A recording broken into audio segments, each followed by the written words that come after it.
Commend the resolution to the House. The question is the motion be agreed to. The member for Wentworth. Thank you very much, Madam Speaker.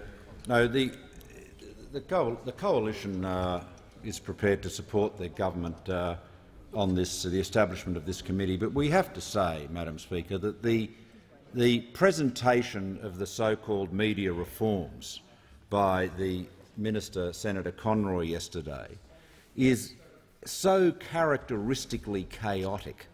Right from the very outset, he had a press conference which was incoherent. He had no press statement that he could distribute. It is a jumble of reforms. Some of them have been well flagged, such as the changes to content arrangements, content rules, and the reduction in the licence fee. That's been well understood and it's been out there. But now also the introduction of a so-called public interest media advocate that is going to be a new government official to oversee and regulate the journalistic standards of all media outlets of any consequence, including, of course, newspapers. So, for the first time in our history, we'll have a government official dealing with newspapers' content. And this, of course, has just been a reaction on the part of the government to the injustice that they perceive of the criticism they've been getting from the news-limited newspapers, in particular their tabloids. Really, Madam Speaker, it is extraordinary that you've got elements of important policy that do have a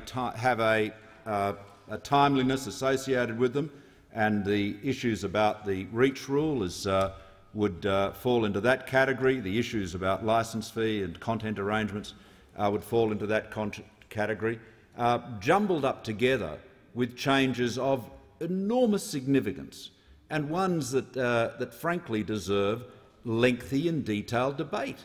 And it's one thing to say that this question of the reach rule is going to be considered by a committee which will report in the middle of June, and I'm sure, no doubt, the committee can adequately deal with it in that time.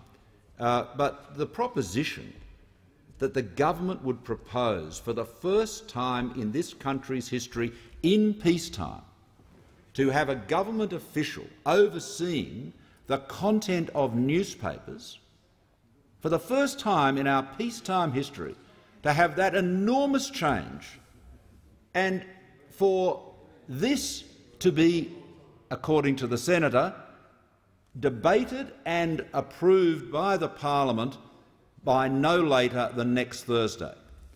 Coupled to that is a so-called public interest test for media acquisitions. Now, we have a number of laws that impact on media acquisitions, not least of which, of course, are the provisions of the Consumer and Competition Act, which deals with concentration, market concentration, and ensuring that we have competitive markets. And indeed, Kerry Stokes, or the Seven Networks' attempt to buy a larger share of Fox was knocked back by the ACCC recently. So the laws certainly work.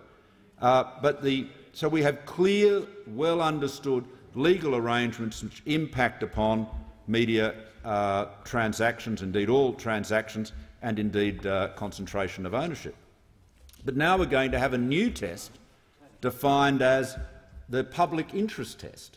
And the public interest test, of course, is completely ill-defined. A public interest test in respect of media, Madam Speaker, will inevitably be a political interest test. And on yesterday, when the senator announced this, people naturally said, well, what do you mean by public interest? Tell us, that's a pretty general term. What do you mean by it? He said, oh, there will be criteria of public interest which will be released later this week. So apparently we'll find out what he means by public interest on Thursday, and then we will only have 4 sitting days to consider it. Madam Speaker, this minister is a serial bungler. He is the most incompetent member of this government, which is a big call. The manager of government business over there he's racking his mind. He's trying to think of somebody that is more incompetent, and I'm inviting him to nominate one of his colleagues that is more incompetent than Senator Conroy. He is the senator. The senator has this distinction. He announced 2.5 years ago changes to the anti-siphoning rules. 2.5 years ago he announced those changes and has been unable to present a bill to the parliament to put those changes into statutory form. Now, this is quite remarkable. The parliamentary draftsmen, of course, are able to write bills in, on a few minutes' notice sometimes. But the minister has got such a chaotically cluttered mind, so incapable of coming to a resolution, we may well get to the election without any statutory enactment of the anti-siphoning laws. And no doubt that will be similar fate will occur to the public interest media advocate and the public interest test for media takeovers. Madam Speaker, we on our side of the House, and I say this to my friend, the Leader of the Opposition, with me here, we are absolutely, fundamentally, irrevocably committed to freedom of speech and freedom of the press. And when we talk about freedom of the press, we mean above all freedom from government control. The biggest threat to the press, to freedom of the press, look around the world. The biggest threat to freedom of speech is government. And it is government must be restrained so that it impinges no more than it has already on the freedom of expression and freedom of the media in this country. Senator Conroy says he's concerned about concentration of ownership. What hypocrisy and humbug!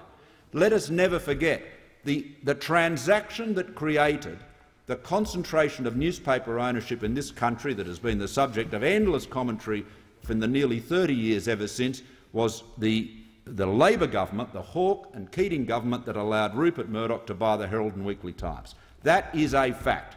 That was what gave Murdoch the dominant share of metropolitan daily newspapers, and that was approved by a Labor government, not by a coalition government, by a Labor government. So all of this sort of Murdoch bashing and down with News Limited rhetoric we get from the Labor Party, they created that domination. Now, while Rupert Murdoch's share of daily newspapers is no greater today than it was in 1986 when Hawke and Keating allowed it to happen. What has happened, however, is that the share of the media pie represented by newspapers gets smaller every day. We have more voices, more competition, more diversity, whether it is social media, whether it is all of the online publications, whether it is the dozens and dozens of channels on paid television. We have a more competitive and more diverse media than we've ever had in our lives. And so to suddenly now say we need a government regulator to impose an undefined public interest test on media mergers to ensure diversity is surely laughable, and it will be seen for what it is. It is nothing more than an attempt to provide some sort of payback or retaliation to News Limited for their treatment of the government in their papers. And sometimes the treatment has been outrageous. I thought comparing Senator Conroy to Joseph Stalin was outrageous today. It was quite unfair. Stephen, well, the honourable member says on Stalin. Well, look, everyone's entitled to their point of view. I wouldn't go so far as to say that. I'd say this, Madam Speaker. I say this: Stephen Conroy is not in the class of Joseph Stalin. I call the Leader of Government Business on a point of order. Yes, there are very clear standing orders in the standing orders and in the House of Representatives practice which go to statements that can be made of members of the other place, as House of Reps practice would refer to honourable senators. And I would suggest that it would be appropriate, given there is agreement for this resolution that is currently being moved, if the honourable member would just return to the question.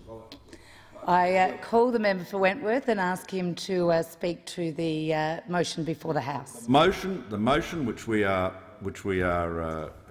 supporting or acceding to establish this committee has to be put in its context of this total mess of media law reforms or media reforms or changes, so-called reforms, which, as I've said, have been ill thought out, are being rushed through the parliament, where the parliament is having a gun held to its head and said, you either pass these provisions, you've got 4 days to talk about it, and then you've got to pass it or nothing will happen. And that has been the threat that Senator Conroy has made. And it holds the parliament and the people that we, all of us here, both in the House and the Senate, represent in contempt.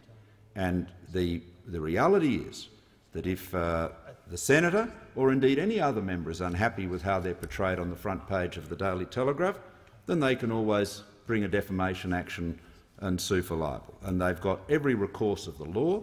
It is not the job of the government or any government bureaucrat to regulate the content of newspapers. There is a degree of regulation of broadcasters because they are using public licence spectrum, and that has been part of our media landscape for many years, for all of our lives, in fact.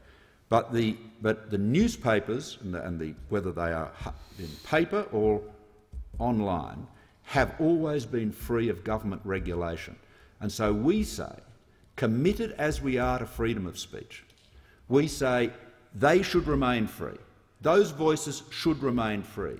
We asked the Prime Minister in question time, what is the mischief? What is the problem you're seeking to address? Give us one example of some outrage that you think this new intervention is going to address. She could not nominate one. Not one. So what is this? Just the outpourings of a government that is obsessed with regulation, that is determined to inflict some pain on News Limited because it's been unkind to the government, so they say. We would say it's been thoroughly just in giving them the shellacking they deserve. But we've all got a view on that. But it's not the government's job to regulate newspapers. It shouldn't be. And as far as concentration of ownership, I repeat what I said earlier, and it is an undoubted fact. There is more diversity in the media today than there has ever been in my lifetime. That is for sure. Much more diversity today than there has ever been. We've got The Guardian is about to launch an Australian online newspaper, a completely new paper. When did that last happen? And that's an example of the liberating way in which the internet, as this super platform, opens up so many opportunities for so many different voices. And of course that doesn't even begin to touch the impact of social media. When the Senator Conroy said that the threshold for media outlets to be subject to this regulation was circulation or readership or viewership of 50,000, I thought they were having a go at the member for Griffith because he has over 1 million followers on his Twitter account. But apparently they've got to be paid subscribers, so the member for Griffith is not going to be subject to it. But really, freedom, diversity, yes, we are committed to those. Technology and competition in the market have delivered diversity we've never known before in our lives, and freedom of the press is as fundamentally important to our democracy as anything we do in this chamber or the other place. The government is putting it under threat, and it is asking the parliament to make decisions on these momentous matters in 4 sitting days. Outrageous. It is holding the people in contempt, and we will not be a part of it. The question is that the motion